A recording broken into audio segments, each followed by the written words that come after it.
अभी हम इस क्वेश्चन की बात करें। ये वाला जो क्वेश्चन है, ये वाला जो आपको मॉडल पेपर डिस्प्ले हो रहा है बेटा, इसमें exactly it's according to the question paper. जो आपके एग्जाम में क्वेश्चन जिस तरह से आता है उसी फॉर्मेट पे ये क्वेश्चन है। तो इस तरह से आपका ये जो कॉम्प्रिहेंशन का क्वेश्चन आता है, इसके दो पार्ट होते हैं, part A and part B.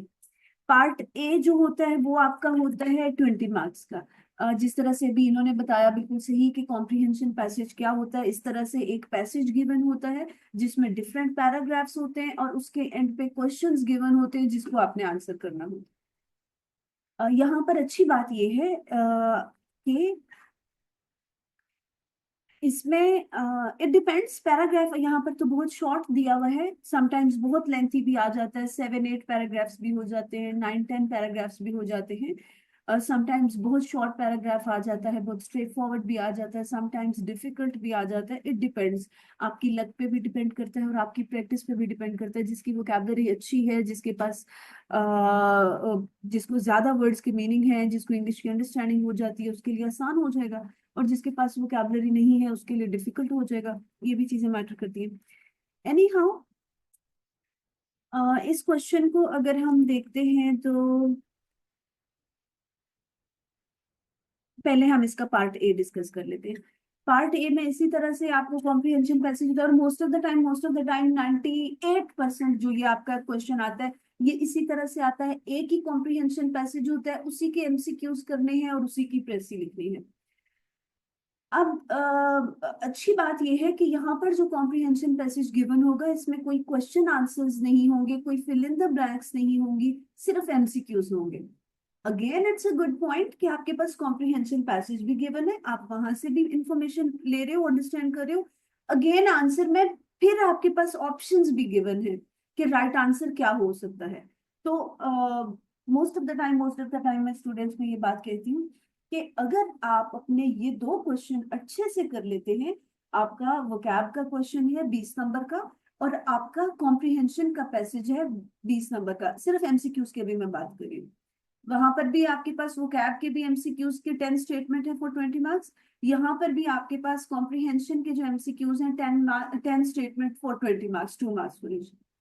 तो यहाँ पर अगर ये दोनों क्वेश्चन आप बहुत अच्छे से अटेम्प्ट कर लेते हैं तो आप 40 मार्क्स तक ले सकते हैं। इन दोनों क्वेश्चन में अच्छे मार्क्स आ सकते हैं। पहली बात तो यहाँ पर आपके पास क्लूज मौजूद हैं, आपके पास गिवन है राइट आंसर्स, आपको सिर्फ चूज करना है अंडरस्टैंड करके। और दूसरी बात, इस इन दोनों क्वेश्चंस के अलावा बीडब्ल्यूसीएस का बाकी सारा पेपर थ्योरेटिकल है, आपने खुद से लिखना है। तो आपको पता है ये वो क्वेश्चन है जहां पर आपने ठीक टिक कर दिया, करेक्ट मार्क कर दिया आपने आंसर, तो आपको वो 2 नंबर पूरे के पूरे मिलने हैं। 10 ऑप्शंस आपने करेक्ट कर दिए हैं तो 20 नंबर पक्के हैं। जबकि थ्योरेटिकल क्वेश्चंस में कभी भी आपको फुल मार्क्स नहीं मिलते। बहुत कोई एक्स्ट्रा ऑर्डिनरी, कोई एक्सेप्शनल स्टूडेंट हो, आउटस्टैंडिंग हो, जिसकी कोई कोई मिस्टेक नहीं हो, फॉर्मल वे में लिख रहा हो, अच्छे सेंटेंस स्ट्रक्चर के साथ लिख रहा हो, वैलिड आर्ग्यूमेंट्स के साथ लिख रहा हो, तो माइट बी पॉसिबल आ जाए। अदरवाइज थ्योरेटिकल क्वेश्चंस में फुल मार्क्स नहीं आते। तो आपके पास ये अपॉर्चुनिटी है कि यहाँ से अगर आप 36, 38 या 20 मार्क्स ले लेते हैं तो पीछे आपको एग्जाम क्लियर करने के लिए 50% मार्क्स मार्क्स रिक्वायर्ड होते हैं। अगर आपके 50 मार्क्स आते हैं तो आपका पेपर क्लियर हो जाता है। तो लेस देन 50 होते हैं, चाहे आप 49 पे हैं, आप फेल ही कंसिडर होंगे। सो अगर आपका ये 40 मार्क्स का क्वेश्चन अच्छा हो जाता है तो बाकी फिर कोई डिफिकल्टी नहीं है, बाकी क्वेश्चन में से 10 मार्क्स लेना मुश्किल नहीं है। हाँ, अगर ये 40 मार्क्स आप मिस कर देते हैं तो बाकी आप वर्ड टू वर्ड भी कर लो, फिर भी बहुत मुश्किल होता है पेपर क्लियर करना, क्योंकि फुल मार्क्स नहीं आ रहे होते। यहाँ तक बात समझ आ गई। अब अगर हम इस क्वेश्चन की बात करते हैं एमसीक्यूज की, तो अब चूंकि इंटरमीडिएट के बाद आप यूनिवर्सिटीज में ही जाते हैं ना, आप यूनिवर्सिटी लेवल के स्टूडेंट्स हैं, बच्चे नहीं हैं। तो डोंट थिंक कि आपका ये इतना आसान आएगा क्वेश्चन कि सब कुछ ऊपर पैराग्राफ में गिवन होगा और वहीं से वो वर्ड देख के आपने नीचे अपने एमसीक्यूज में से कॉपी पेस्ट टिक कर देना है। It's not gonna be like that. Sometimes इसमें से मिक्स होते हैं, कुछ क्वेश्चन बहुत आसान भी होते हैं, गिवन भी होते हैं, but most of the time it's not like that. लेकिन बहुत डिफिकल्ट भी नहीं होता।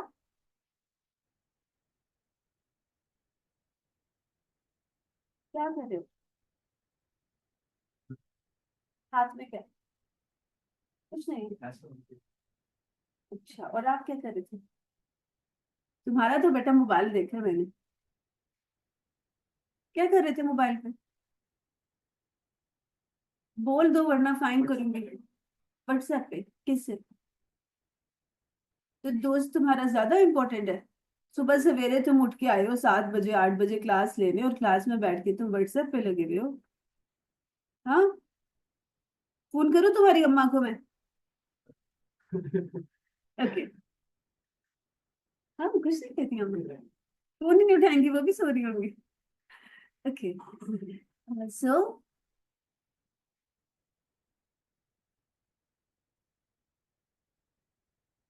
खुश हो सकते हैं आप, क्यों डर रहे हो बेटा? हंस सकते हो। चिल करो, रिलैक्स रहो। जी। अभी तक हमने जो क्वेश्चंस डिस्कस कर लिए थे, सिस्टम लेट ऑन हुआ है। अगर हमारे पास कोई ऑनलाइन में न्यू स्टूडेंट ऐड हुआ है तो बेटा आप रिकॉर्डेड लेक्चर्स देख लेंगे। फर्स्ट 2 क्वेश्चंस हम वहां पे अभी डिस्कस कर चुके हैं, वहां पर अवेलेबल है। बाकी का लेक्चर आप यहाँ पर ले लोगे, और फिर भी कोई क्वेरीज हैं तो आप पूछ सकते हो। आपके लिए हम 2 क्वेश्चन डिस्कस कर चुके हैं 40 मार्क्स के। थर्ड क्वेश्चन हम डिस्कस कर रहे हैं, that is comprehension passage. Comprehension passage में हमने डिस्कस कर रहे हैं पार्ट ए में पैसेज में एमसीक्यूज गिवन है। एमसीक्यूज में जो बात आपको मैं बताना चाह रही हूँ वो ये है कि डायरेक्ट आपके आंसर्स गिवन नहीं होंगे, बल्कि इट कैन बी, ये भी डिफिकल्ट नहीं है लेकिन थोड़ा सा डिफरेंट हो जाता है। लाइक वो आपको कह देते हैं कि फोर्थ पैराग्राफ को पढ़ें, और इस फोर्थ पैराग्राफ का आपको क्या लगता है कि इसका मेन आइडिया क्या हो सकता है या इसका टाइटल क्या हो सकता है। तो अब वो जो मेन आइडिया या वो टाइटल है, वो फोर्थ पैराग्राफ पूरे के अंदर वो वर्डिंग तो नहीं आ रही। डेफिनेटली वो वर्डिंग तो नहीं आ रही है ना, लेकिन आपको आइडिया तो समझ आ जाएगा। या फिर वो आपको कह सकते हैं कि फर्स्ट पैराग्राफ के फर्स्ट वर्ड का सिनोनिम क्या है, ये फर्स्ट पैराग्राफ के लास्ट वर्ड का एंटोनिम क्या हो सकता है, या इसका लिटरल मीनिंग क्या हो सकता है। लिटरल मीनिंग और कंटेक्चुअल मीनिंग में क्या डिफरेंस होता है?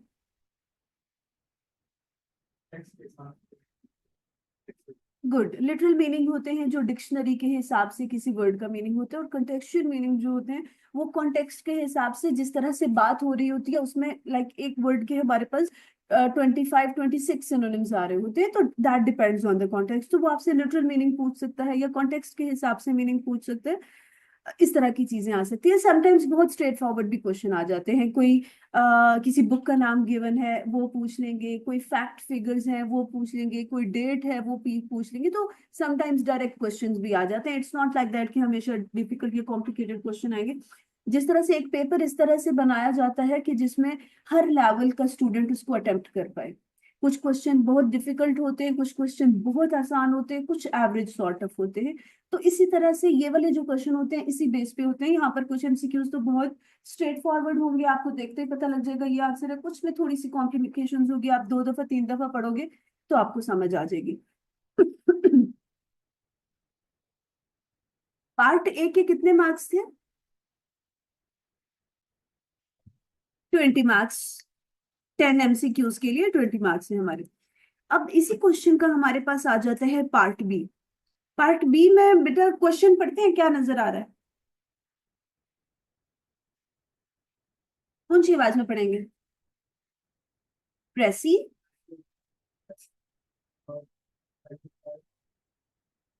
ऑल्सो? गुड। अब पार्ट बी में आपने क्या करना है, टोटल ये क्वेश्चन हमारा 30 मार्क्स का है। 20 मार्क्स का पहले हम डिस्कस कर चुके। इस 10 मार्क्स में आपने क्या करना है, 2 काम करने हैं। एक काम तो आपने ये करना है कि इस जो पूरा पैसेज आपने पढ़ा है उसकी प्रेसी लिखनी है 95 to 100 वर्ड्स में, और दूसरा काम करना है आपने इसका टाइटल भी लिखना है। ये जिस तरह से नीचे आपको गिवन है इसका आंसर इस तरह से आएगा।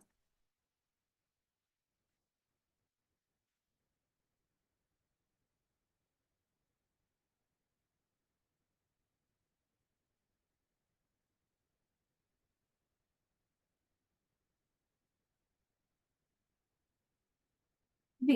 एक तो आपको गिवन होगा इस तरह से बॉक्स, टाइटल लिखा हुआ है, इसके अंदर आपने टाइटल लिख देना है। और ये जो प्रेसी का बॉक्स बना हुआ है इसके अंदर आप प्रेसी लिखेंगे। प्रेसी का आइडिया है किसी को?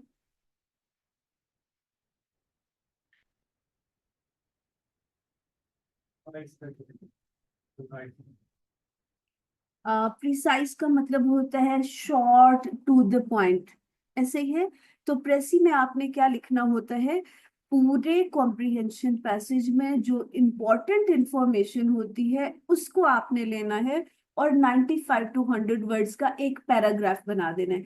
कॉम्प्रिहेंशन पैसेज के चाहे आपके पास 5 पैराग्राफ है चाहे आपके पास 10 पैराग्राफ है, डजेंट मैटर। आपने जो अपनी प्रेसी लिखनी है वो एक पैराग्राफ में लिखनी है, अनटिल और अनलेस के वो आपको पॉइंट्स का ना कहे एग्जामिनर, जैसे पहले हमने डिस्कस किया था। अब प्रेसी राइटिंग के लिए आपके पास दिस इज द क्वेश्चन जहां पर वर्ड काउंट जो है वो स्पेसिफिक है। आप उससे ज्यादा नहीं लिख सकते, उससे ज्यादा कम नहीं लिख सकते। यहाँ पर आपको नजर आ रहा है 0 out of 100 वर्ड्स लिखा हुआ है, ठीक है। तो इसका मतलब है आपने 100 वर्ड्स लिखने हैं। जीरो है, जैसे जैसे आप लिखते जाओगे ये जीरो में नंबर्स ऐड होते जाएंगे, 1 2 3 70 80 90 95 100। 100 में आप यहाँ पर 95 तक लिख देते हो वर्ड्स आउट ऑफ 100, जब भी ठीक है। या फिर आप 102 103 4 105 तक भी चले जाते हो, जब भी ठीक है, अपना सेंटेंस कंप्लीट करते हुए। अगर आप उससे ज्यादा लिखेंगे तो फिर जो इम्पोर्टेंट इंफॉर्मेशन 100 के बाद बाद गई है वो चेक नहीं होगा, उसके मार्क्स नहीं मिलेंगे। और अगर आप 100 से कम वर्ड लिखते हैं, 80 लिखते हैं, 70 लिखते हैं, तो फिर भी उस 20 वर्ड्स का जो मार्जिन है उसके हिसाब से आपके मार्क्स डिडक्ट हो जाएंगे, ठीक है। तो सिखाना आपको यहाँ पर ये चाह रहे हैं कि आपको इंस्ट्रक्शंस को फॉलो करना आता हो, एक स्पेसिफिक अगर आपको फॉर्मेट दे दिया जाता है तो आप अपनी राइटिंग को उसके हिसाब से एडजस्ट कैसे करते हैं। जब हम पैराग्राफ्स की बात करते हैं, इट्स नॉट लाइक दैट कि आप कोई भी वो वाला कर लेंगे। इट्स नॉट लाइक दैट कि हर एक पैराग्राफ से आप एक एक चीज उठाते जाएंगे। आपने सिर्फ इंपॉर्टेंट इन्फॉर्मेशन लेनी है। इंपॉर्टेंट इन्फॉर्मेशन से मुराद ऐसे भी हो सकते हैं कि फर्स्ट पैराग्राफ में 3 इंपॉर्टेंट पॉइंट्स आ गए, सेकंड थर्ड फोर्थ पैराग्राफ में कोई इंपॉर्टेंट बात आई नहीं है, तो आप अपनी प्रेसी लिखते वक्त सेकंड थर्ड फोर्थ पैराग्राफ को छोड़ सकते हैं अगर आपको लगता है कि उसमें कोई इंपॉर्टेंट बात नहीं आई। हमने सिर्फ इंपॉर्टेंट इन्फॉर्मेशन को कलेक्ट करना है, उसको अपनी वर्डिंग में प्रेसी में 95 to 100 वर्ड्स का पैराग्राफ बना के लिख देना है। Is that clear? इस क्वेश्चन में किसी को कोई कंफ्यूजन हो? ओके,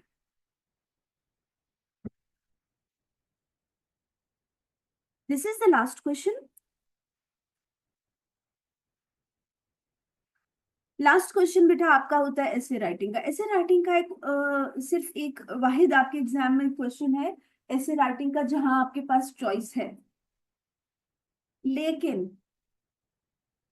बताओ, हमारा चॉइस है लेकिन क्या मसला है? ऐसे राइटिंग में चॉइस है लेकिन क्या प्रॉब्लम है?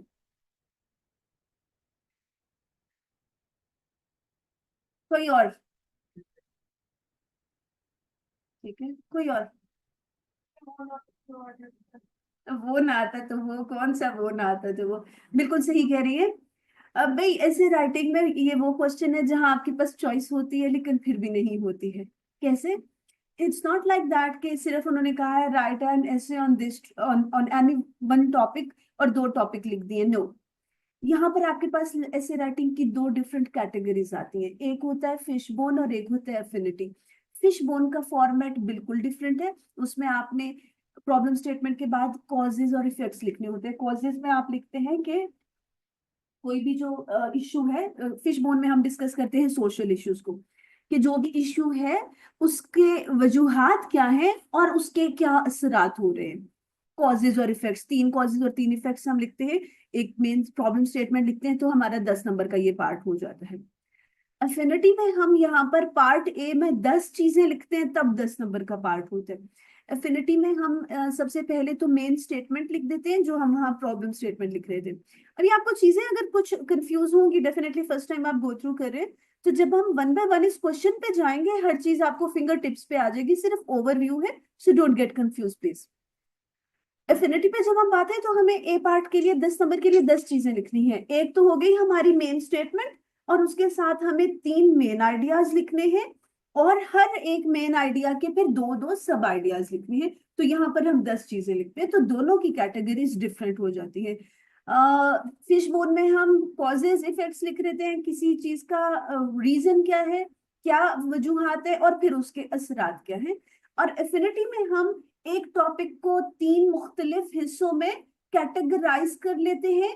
एक में हम उसकी लाइक हम सोशल मीडिया के इम्पैक्ट की बात कर लेते हैं, ये negative impact of social media की बात कर लेते हैं। तो एक में हम मेंटल हेल्थ की बात कर लेंगे, इसका हमारी मेंटल हेल्थ पे क्या इम्पैक्ट होता है। दूसरे में हम फिजिकल हेल्थ पे बात कर लेंगे, फिजिकली क्या होता है, आईसाइट वीक होती है, पोस्चर खराब होता है, वट। और एक में हम बात कर लेंगे कम्युनिकेशन स्किल्स पे, कम्युनिकेशन स्किल्स जो है वो कैसे इम्पैक्ट होती है सोशल मीडिया के एक्सेसिव यूजेज से। हम जब मोबाइल ज्यादा यूज कर रहे होते हैं तो हम आइसोलेटेड हो जाते हैं, हम कहते हैं कि हम अकेले बैठे रहे मोबाइल यूज कर ले, instead of going out, instead of having exercise, instead of having interaction.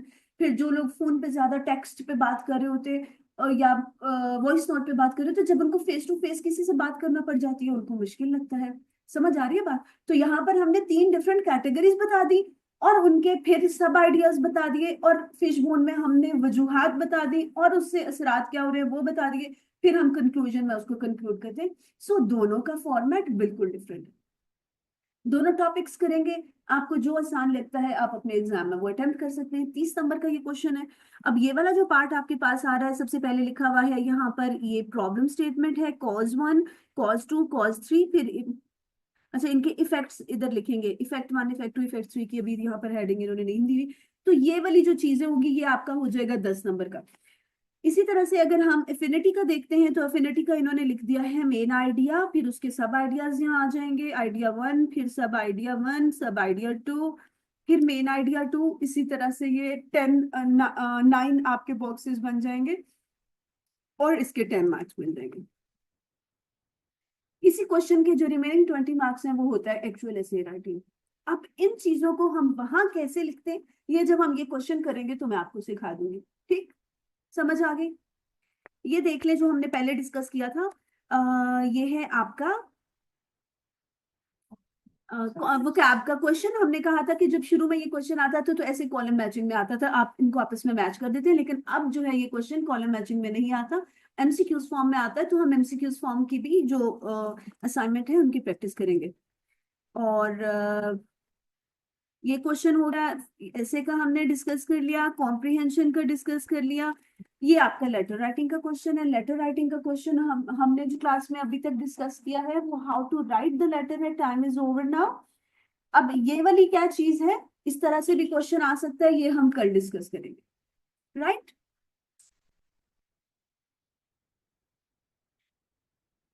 Books है सबके पास? अच्छा, आप जो हमारे ओल्ड कमर्स हैं आप लोगों का तो कल मैं टेस्ट लूंगी। आप लोगों को बेटा मैं ग्रुप में फॉरवर्ड कर रही हूँ वोकैब की एक असाइनमेंट है, ठीक है? उसका आपने फर्स्ट पेज करना है।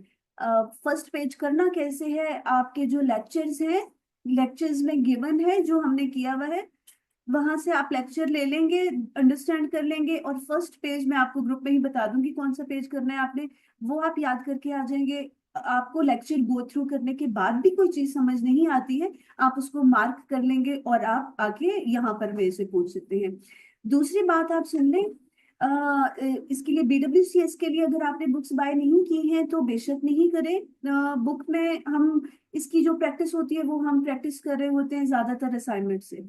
सो इट्स बेटर कि आप बजाय बुक बाय करने के वो जो असाइनमेंट्स होंगी उनके आप प्रिंट्स निकलवा लीजिएगा या फोटो कॉपीज करवा लीजिएगा, वहां से पढ़ लीजिएगा instead of buying the book. Book में बहुत कम कंटेंट है जो हम बुक से करेंगे, तो वो आप कंटेंट जो मैं आपसे फॉरवर्ड करती रहूंगी उसके आप प्रिंट्स निकलवा के वहां से प्रिपेयर कर लें, वो ज्यादा आसान है। फिर भी अगर कोई बाय करना चाह रहा है तो मैं मना नहीं करे, लेकिन इतना फायदा नहीं है उसका। Is that clear? चलें जी, that's it, that's all for today. Take care, अल्लाह हाफिज। चलो भाई, आप लोगों का तो आज बड़ा लंबा दिन जाने वाला है, पहले दिन। हाँ जी, ऑनलाइन स्टूडेंट्स, एनी क्वेश्चंस? हाँ, ये तो मैंने इनको बताया ही नहीं भाई, सुन लो आखिरी बात। मरियम ने बहुत अच्छा पॉइंट रेज किया है, याद करवा दिया। आपका ये जो पेपर है कंप्यूटर बेस्ड एग्जाम है, टाइप करना है, हैंड रिटन फॉर्म में नहीं होगा। तो टाइपिंग अच्छी होगी तो टाइम पे आप पेपर पूरा कर सकोगे। You have to continue if you go with fish burner affinity, ठीक है। आई थिंक बोथ, क्योंकि आपके एमसीक्यूज जो होते हैं वो तो कंप्यूटराइज चेक होते ही होते हैं, लेकिन जो आपके क्वेश्चंस होते हैं, सेल्फ राइटिंग के क्वेश्चंस होते हैं, वो कंप्यूटराइज चेक नहीं होते हैं। सो वो वाला आपका मैनुअल ही चेक होते हैं क्वेश्चंस।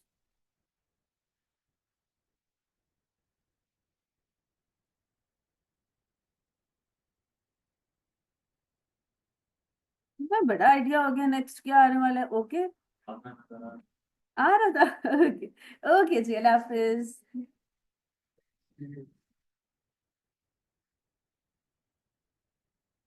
कैफ में पहुंचने दो, सारे एक्सपीरियंस तुम लोगों के ऐसे सेट होते हैं ना।